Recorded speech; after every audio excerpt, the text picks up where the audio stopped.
पिंजरा पिंजरा रे माझ्या नारायणीच्या पोटात तुझं मूल वाढतंय। नाही म्हणजे एकदम सनसनी ड्रामा दिसतोय हा। पण तुम्हाला माहिती आहे ना, हे नुसतं बोलून भागत नाही, या सगळ्या गोष्टी लपून राहत नाही। सगळी शहानिशा करूनच मी इथे आलीये। शहानिशा केलीच असेल तुम्ही, पण ती प्रेग्नन्सीची केली असेल, मुलाच्या बापाची केली नसेल। काय बोलतोयस तू? तुझ्यात आणि नारायणीच्यात शारीरिक संबंध होते याची साक्षीदार तुझी आई आहे। जोपर्यंत या प्रकरणाचा छडा लागत नाही तोपर्यंत या गावातूनच काय, या घरातून सुद्धा तुला बाहेर पडू देणार नाही। आज तुम्हा दोघींच्या अंगावरून गाडी न्यावी लागली ना तरी चालेल, पण मी आज इथून जाणारच।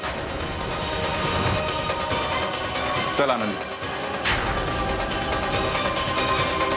हिला परिस्थितीचं गांभीर्य कळलं।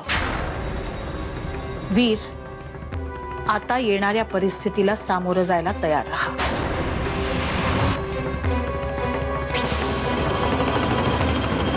एखादा माणूस जर एखाद्याकडनं प्रेरणा घेऊन अशा पद्धतीची साहित्य निर्मिती करणार असेल तर त्याच्या प्रयत्नांचं स्वागत केलं पाहिजे, कौतुक केलं पाहिजे।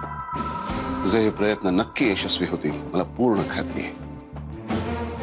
साहित्य ही अशी एक गोष्ट आहे नागनाथ की जी फक्त माणसांनाच नाही, समाजाला जवळ आणते।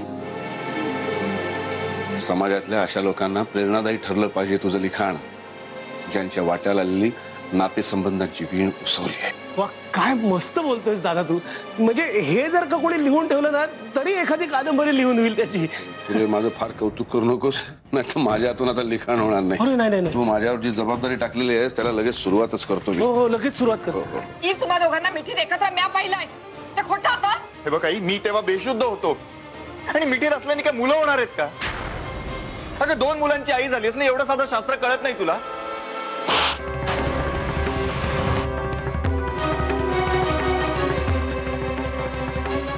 आनंदीच आता एक क्षणी आपण या घरात थांबायचं नाही, चल लगेच। वीर, ऐक माझं।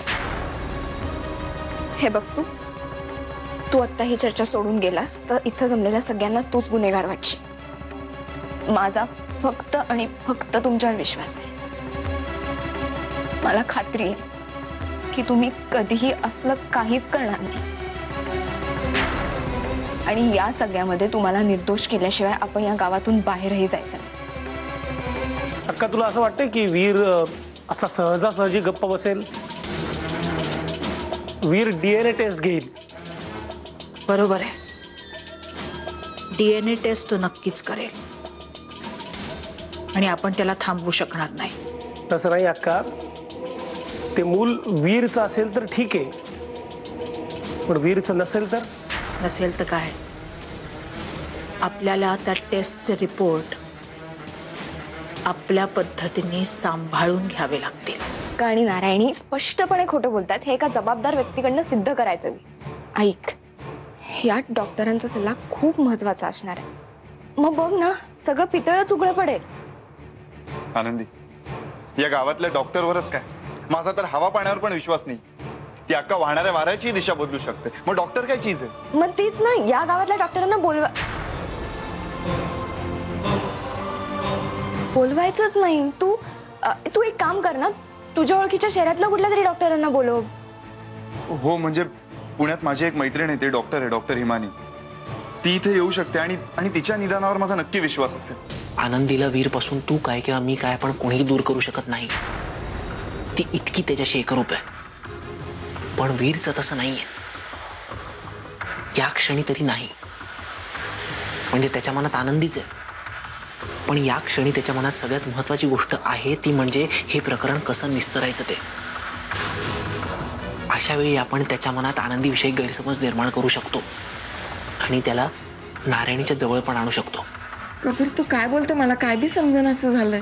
ठीक आहे, मग मी जेवढं सांगतो ना तेवढं फक्त नीट ऐक। वीर आत्ता बेसावध आहे, त्यामुळे त्याच्या भीतीच्या जागा शोधून आपण त्याच्यावर हल्ला केलाच पाहिजे।